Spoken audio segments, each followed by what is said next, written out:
Todos los empresarios inician su negocio con la meta de alcanzar el éxito, pero en el camino se enfrentan a desafíos que afectan su salud mental. Bienvenidos a Congruenciómetro, el podcast que explora el impacto de los desafíos que atraviesan los dueños de negocio. Yo soy el psicólogo Charlie Medina. Comenzamos. Hola, psicólogo Charlie Medina por acá. Qué bueno que te paraste a dar una vuelta para que exploremos de nuevo qué sucede en la mente de los dueños de un negocio. Hoy quiero darle la bienvenida a mi queridísimo amigo Eduardo McSweeney. Eduardo, bienvenido. Gracias, Charlie. Gracias. Habíamos platicado desde hace mucho tiempo de este proyecto que tienes y me habías platicado y pues hoy sí se me hizo una realidad y pues qué gusto estar contigo. Yo estoy feliz que charlando sobre estos temas que nos apasionan a todos. Teníamos esta deuda y me da muchísimo gusto que te estés dando la vuelta por acá. No, gracias, Charlie, al contrario. Mind alike. Oye, Eduardo, bueno, vamos a ponernos aquí a trabajar en este episodio y nosotros tenemos una pregunta de rigor para iniciar este diálogo. ¿No eres empresario hasta qué? Hasta que eres consciente de que eres un generador de valor, yo te diría. Y ese valor yo creo que lo puedes percibir o se puede representar a través de tres ejes principales. Por un lado, el valor que tú como emprendedor, como empresario, tienes y obtienes. El valor que tu trabajo genera dentro de tu industria, que para eso muchas veces es que emprendemos, porque tenemos el anhelo, tenemos el compromiso, o como le quieras llamar, de a través de lo que nosotros hacemos, generar un valor en nuestro entorno. Y un tercer eje que para mí es tan importante, que es generar valor a tu equipo de trabajo, generar valor a tus colaboradores, generar valor a tu equipo.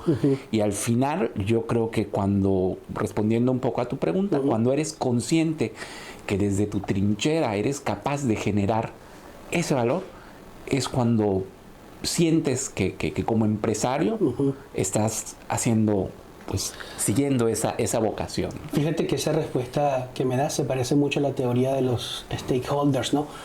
Uno está impactando en diferentes direcciones. O sea, en realidad no solamente generas un valor en un mercado porque estás ganando una cuota de mercado. No, el impacto es multidireccional. Hay un impacto en los colaboradores definitivamente, hay un impacto en la comunidad, en la sociedad, inclusive dentro de la nación, independientemente del PIB, está el tema de la innovación. Entonces, hay muchas direcciones. Está el impacto personal, está el impacto de tu familia. Me gusta mucho ese enfoque. Cuéntanos un poco de ti para que también la audiencia sepa en qué industria estás, cómo se llama tu empresa, qué hacen. Mira, mi nombre es Eduardo McSweeney González y soy socio y director creativo de una agencia llamada Anywhere. Hace 3 años fue que hicimos una reinvención. Durante muchos años fuimos conocidos como Slogan y un poco a raíz de la pandemia y siguiendo un poquito el nuevo orden de las cosas, nos dimos cuenta que la pandemia nos marcó de diversas maneras, obviamente, ¿no? Y eso nos hizo ver que al final la comunicación estaba en todas partes, el talento estaba en todas partes, los clientes estaban en todas partes. De alguna manera esto vino a revolucionar un poco ese plano físico en el cual nos movíamos con aparente tranquilidad, y a raíz de eso dijimos, vamos a hacer un cambio, y de ahí el nombre de Anywhere, ¿no? Porque al final, como te digo, todo esto está en todas partes, ¿no? Nosotros somos una agencia de servicios integrados. Eso quiere decir que acompañamos a nuestros clientes desde la génesis de una misma idea. Lo seguimos a través de todos los procesos inherentes a la comunicación comercial, naming, branding, campañas publicitarias, estrategias de marketing, un trabajo muy de cerca con los departamentos comerciales de nuestros clientes, y pues básicamente nos definimos. Muchas veces decíamos que éramos una agencia de publicidad. Hoy día creo que el término agencia queda corto, porque somos más bien una empresa de comunicación con todo lo que eso implica, ¿no? Como te digo, tenemos 25 años ya de presencia en el mercado, somos pues prácticamente los decanos de la comunicación publicitaria en nuestro medio, y pues tenemos una proyección con clientes locales, nacionales, internacionales, y ese es más o menos nuestro giro, Charlie. De acuerdo. Oye, me llamó mucho la atención algo. Yo he estado en el ecosistema emprendedor desde el 2015, on and off. Y tú mencionas algo bien interesante. Esa parte preliminar, porque quien ya tiene un producto y sabe, pues, básicamente el proceso de naming, el logo, toda la parte del branding, está el camino como que muy trazado. Sí. Sí, ¿no? Pero yo pienso que lo complejo y para lo que hace falta tener kilometraje es cuando alguien llega, pero la idea todavía no está cuajada. O no está cuajada, como dices, o parte de un erróneo, o parte de un concepto erróneo que obedece más a cuestiones, digamos, quizá personales, pero no realmente a una necesidad o una demanda real del mercado, ¿no? Y ahí hilo un poquito esta pregunta con lo que platicamos al principio, porque nos ha tocado la oportunidad precisamente desde nuestra trinchera de aportar ese valor a los proyectos de nuestros clientes. Claro. Digo, obviamente, como mucho en nuestro medio, una de nuestras carteras importantes es la industria inmobiliaria. Claro. Y ahí es donde creo que es un campo donde cada vez es más complicado, quizá por lo competido, por lo encarnizado, por lo común o por lo genérico que se puede volver, se vuelve un poco más complicado el aportar realmente un valor diferencial, ¿no? Y hemos tenido la oportunidad de trabajar con algunos clientes que llegan con nosotros, como te decía, con una idea preconcebida. Mira, yo tengo esta idea y tengo ese terreno donde quiero vender 300,000 lotecitos, cuando a lo mejor la vocación del negocio te orienta es otra cosa, y nos dan la oportunidad, o nos han dado la oportunidad de cuestionarlos, claro, de replantearlo, y en ocasiones, como este proyecto que tengo muy en mente, se vuelve un concepto mucho más diferente a lo que era un principio, donde no solamente al final el cliente que llegó a vernos por esta situación pudo crear un producto mucho más atractivo, sino que obviamente también era un producto que comercializó de una manera muy diferente, ¿no? Entonces, yo agradezco mucho eso, ¿no? Y es algo que a mí me gusta cuando los clientes nos dan esa oportunidad de poder acompañarlos desde el primero, porque al final creamos un proyecto que prácticamente tenemos nuestro ADN, claro, de paternidad en muchos lugares, impreso en ello, ¿no? Claro, y obviamente, a la medida en que nos van permitiendo acompañarlos en todas las fases de comercialización o de ventas o de acuerdo al tipo de proyecto que sea, pues es muy padre sentir que también eres parte de eso, ¿no? Te estoy escuchando y percibo algo que precisamente exceder para lo que se le contrata a alguien y decir, a ver, vamos a un paso preliminar. Claro. Porque necesitas enderezar esto. Es un acto vocacional, porque mucha gente podría decir, sí, mañana te lo entrego. Claro. Y sería lo más fácil, obviamente. Exactamente. Pero mira, mencionabas el tema de un parteaguas con el COVID, ¿no?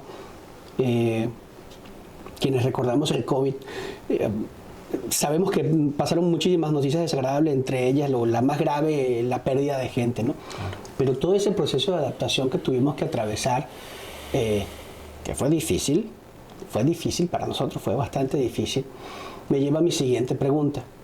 ¿Atraviesas momentos difíciles como dueño de negocio? Claro, y yo te diría que no los dejamos de atravesar desde el día 1 que decidimos emprender, ¿no? Porque obviamente traemos un sueño, traemos un ideal. Algunos emprenden con mayor o menor experiencia dentro del campo en el que quieren, pero pues definitivamente, al menos, no sé, cuando yo abrí el negocio con mi socio, ambos éramos un par de creativos, soñadores, que queríamos comernos al mundo y hacer publicidad innovadora, pero nadie nos habló de contabilidad, nadie nos habló de todo ese tipo de temas que en su momento fueron pequeños problemas, y que crecen obviamente a la medida que las empresas crecen, ¿no? Claro. Yo te puedo decir que a lo largo de nuestros 25 años, pues sí, hemos enfrentado momentos difíciles, momentos complicados. Hoy inclusive estamos atravesando un proceso de reingeniería dentro de nuestra organización en miras a consolidar algunos objetivos estratégicos como empresa. Pero pues de alguna manera siempre creo yo, y te lo digo con mucho orgullo, te lo digo con mucha satisfacción, a lo largo de esos 25 años hemos sido testigos en nuestro medio de cómo agencias o empresas de comunicación nacen, crecen, se reproducen y mueren. Y bye, así es. Y de alguna manera el hecho que 25 años después sigamos nosotros vigentes, sigamos con cartera de clientes, sigamos trabajando, aún pasando todos esos problemas, pues quiere decir que de alguna manera la vida, Dios o nosotros mismos hemos encontrado los recursos para hacerles frente. Claro. ¿No? Sabes que dices una palabra que me llama mucho la atención, que es reingeniería. Hace un par de días estaba haciendo un kickoff para una empresa ya entre mediana y grande. Y terminamos el evento y ya bien cansado, pues me eché un café con el dueño, ¿no? Me dice, vamos a tratar de elaborar un poquito lo que vimos hoy. Y yo le digo, ¿te diste cuenta de lo que sucedió hoy? Sí, tenemos que hacer una reingeniería en mi empresa. Y ahorita que lo mencionas, estoy teniendo un insight que es el siguiente. En la época del papá de uno, abrían una empresa hace 40, 50 años. Y esa empresa iba a ser la misma empresa, muy posiblemente el resto de su vida, Claro. ¿okay? Con las debidas modificaciones, actualizaciones, estoy hablando de los años 70, 80, 90. Pero las reingenierías hoy en día dentro de las organizaciones son básicamente constantes. Claro, y más aún, digo, obviamente en todas, como bien dices, pero más en industrias como las nuestras, industrias creativas, donde esa mutación tiene que obedecer siempre a cambios de hábitos, cambios de ideologías, a tendencias, a políticas gubernamentales inclusive. Entonces, pues imagínate, ¿no? Efectivamente, es un devenir constante. De cambios, de implementaciones, de reenfoques a las cosas, ¿no? Digo, lo más obvio que te puedo decir es que a nosotros, al hablar de que tenemos 25 años en esta industria, hemos sido testigos de primera mano de la enorme revolución que significó lo analógico a lo digital en todas sus formas. Lo ¿no? recuerdo. Y que cuando antes hablar de estrategias digitales o de leads o de inbounds o todo eso eran términos completamente inexistentes, ¿no? Así es. Entonces, imagínate en todo este devenir, en todo ese trayecto que tenemos, cuántas veces, como bien dices, hemos tenido que reingenierarnos, ¿no? Exacto. Y yo creo que durante los 25 años de carrera que tienes en tus empresas, muy posiblemente estás viendo que la necesidad de reingeniería es más frecuente conforme vamos avanzando. Claro. Yo lo que creo que va a suceder es que vamos a aprender a vivir con un estado constante de rediseño, como si fuera una cualidad del día a día. Sí. Lo que me lleva a la siguiente pregunta. 25 años, COVID, reingenierías. ¿Cómo haces para aguantar la pela mental de todo eso? O sea, ¿hay dentro de ti algún tipo de energía que te ayude a mantenerte firme para atravesar eso? Pues bueno, obviamente te puedo decir que un valor, y yo no le llamaría superpoder o como le llamas tú, pero pues la experiencia ha sido un principal activo en particular de mi empresa. Te puedo decir que algo que creo que nos ha ayudado mucho también, o al menos en lo personal, y no hablo solo de mi empresa, sino en la vida, es entender que a veces este tipo de cambios o de reingenierías tienes que hacerlas en equipo, ¿no? Tienes que hacerla con ayuda, no solamente humana, obviamente, es que como en un primer paso, claro, pero también con la tecnología, totalmente, con recursos que de alguna manera a lo mejor no empleabas, pero ante esta situación, digo, lo estamos viviendo nuevamente.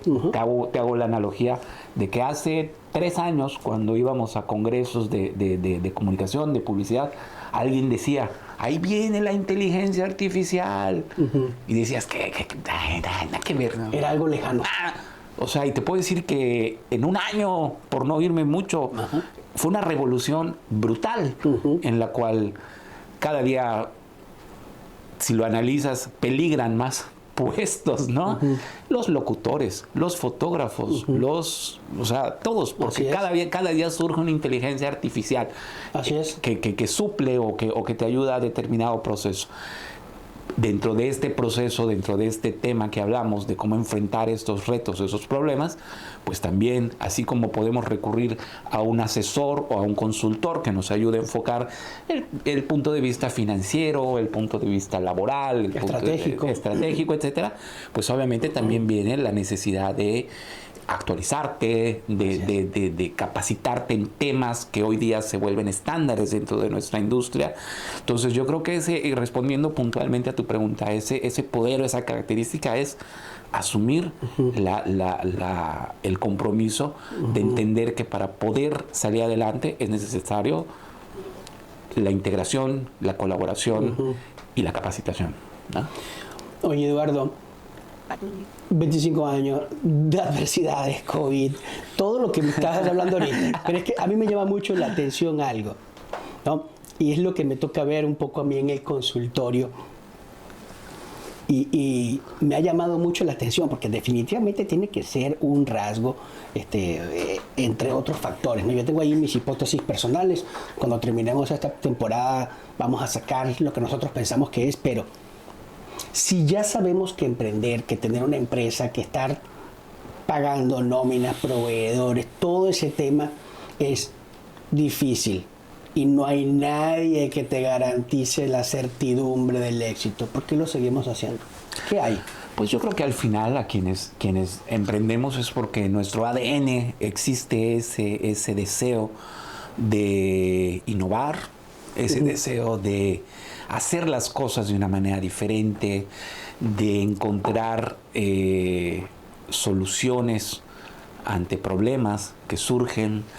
Yo creo que hay una necesidad que más allá de esos dramas cotidianos a los que hablas, al final, digo, es una satisfacción, y retomo lo que te dije al principio, crear valor en lo que haces, saber que tu trabajo impacta de maneras positivas. Me estás hablando de un balance. Sí, a pesar de... Así es, yo creo que es, hay. claro, así como hay momentos complicados y difíciles, obviamente también hay la satisfacción de hacer lo que te gusta.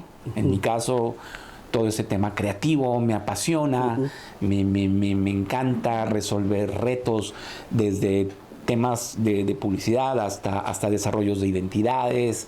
Y digo, más allá de que entiendo que lo que yo hago no obedece a fines artísticos, personales, en los cuales a lo mejor es más fácil encontrar esa satisfacción personal, pero me gusta lo que hago, nos gusta, y yo creo que al final las empresas seguirán abriendo y seguirán habiendo emprendedores con ganas de transformar su entorno, ¿no? Y de encontrar en esos retos, como bien dices, pues una oportunidad de aportar algo, ¿no? Tú sabes que a mí me sucede con frecuencia que me doy cuenta que el espacio, la habitación, el contexto del dueño del negocio es muy solitario. Es acompañado cuando vas a un evento, pero cuando estás en la dura es solitario. No quieres llegar a tu casa con el problema, no quieres que tu equipo se entre en pánico. Si estás en ciertos círculos tampoco quieres verte vulnerable, y entonces, te lo digo, como psicólogo lo voy detectando, ahí va el dueño del negocio con esa energía. Acumulamos mucho, ¿no? Exacto. Y comienza a ser una habitación sola, especialmente porque hay mucha toma de decisión. Es solo la habitación. ¿Tú cómo la manejas? ¿Cómo invitas gente para que Claro. no se convierta. Lo que dices es muy cierto, ¿no? Y obviamente quizá hacia adentro del equipo muchos no son conscientes, ¿no? de esa enorme carga que a veces uno como dueño de negocio trae, ¿no?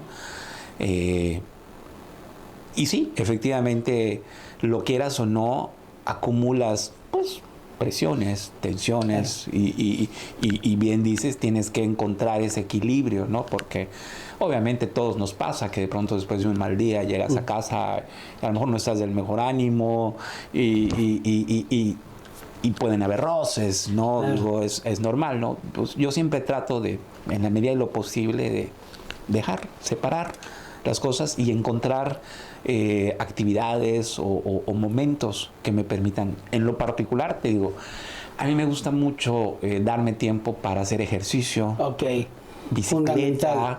Bicicleta, me gusta mucho hacer rodadas largas y básicamente no es de el ejercicio y el kilómetro, no, es momentos de que voy, tomo fotos de lo que me gusta, voy anotando cosas que se me ocurren, son como mis momentos para encontrar un poquito ese break, ese respiro, ¿no? Entonces es un momento, o son momentos de restauración. Así es, ¿no? Ok.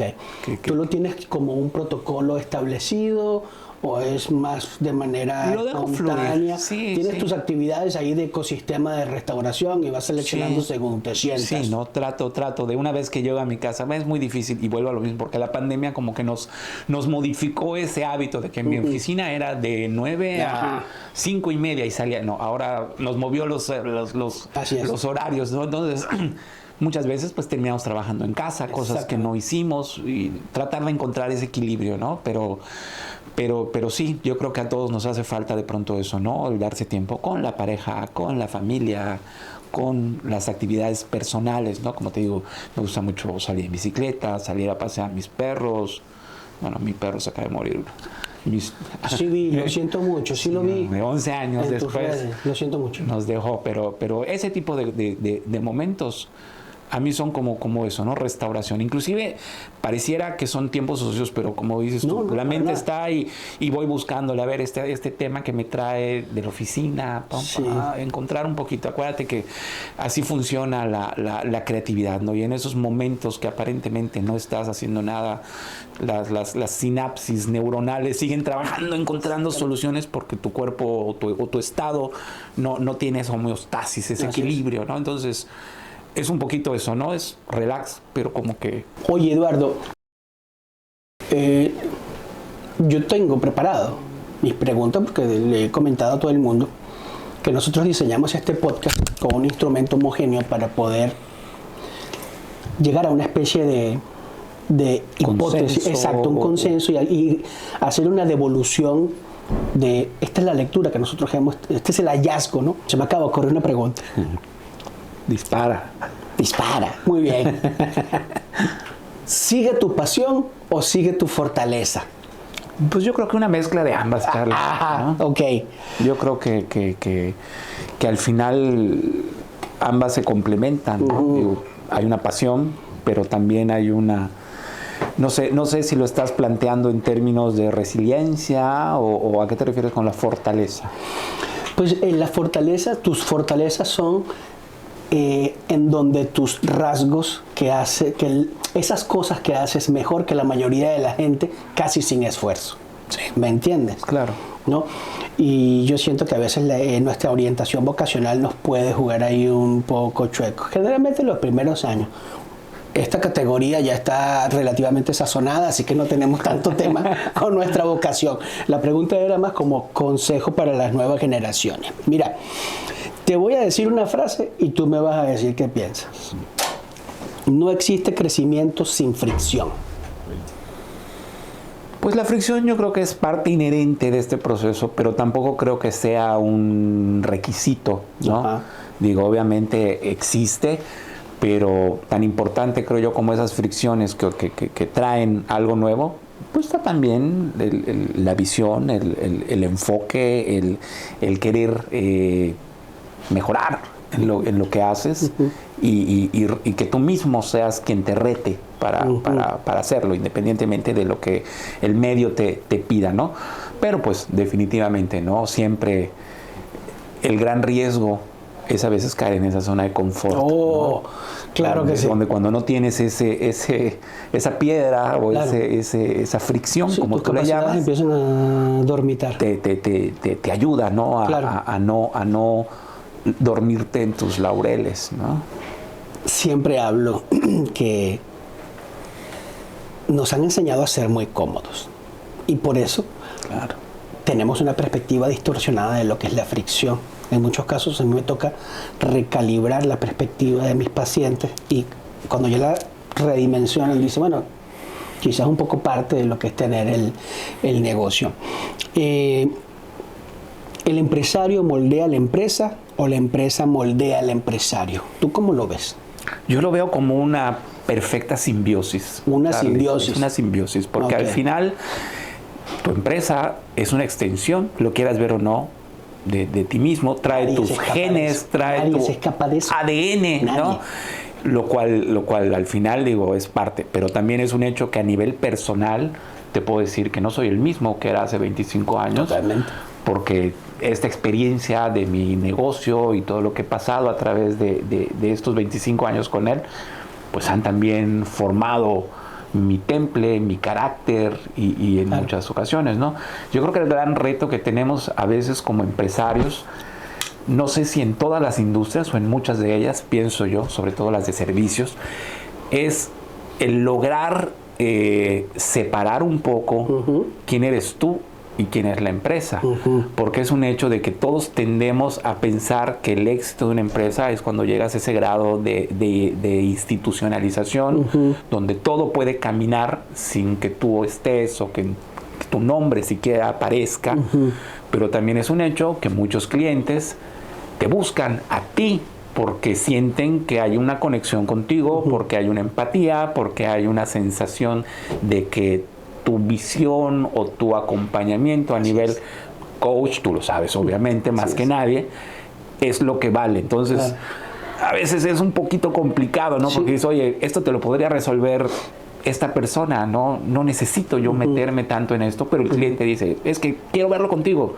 ¿no? Sí, y ahí, fíjate que muchas veces se hacen narrativas que la sobreexplotan, ¿no? Esa frase de que tu negocio opere sin que tú estés. Está tan trillado. Claro, ¿no? Eso sería mi sueño. Si tuviera una máquina expendedora de refrescos, ¿no? Ahí está la máquina y haga lo que haga, voy a ir a buscar mis ingresos cada mes. Exacto, ¿no? Y sí habrán los que pueden. Pero yo pienso que nos han tratado de vender como que si no logras eso, entonces estás fracasado. Claro. No necesariamente. Eduardo, mira, nos acercamos a la última pregunta. ¿Qué es el éxito para Eduardo? ¿Tú cómo lo defines? Pues yo creo que el éxito es cuando encuentras ese equilibrio entre lo profesional, entre lo personal. Obviamente nuestra cultura y nuestra tradición nos ha ligado siempre el éxito a lo económico, a lo que obviamente todos aspiramos. Sería ilógico decirte que no.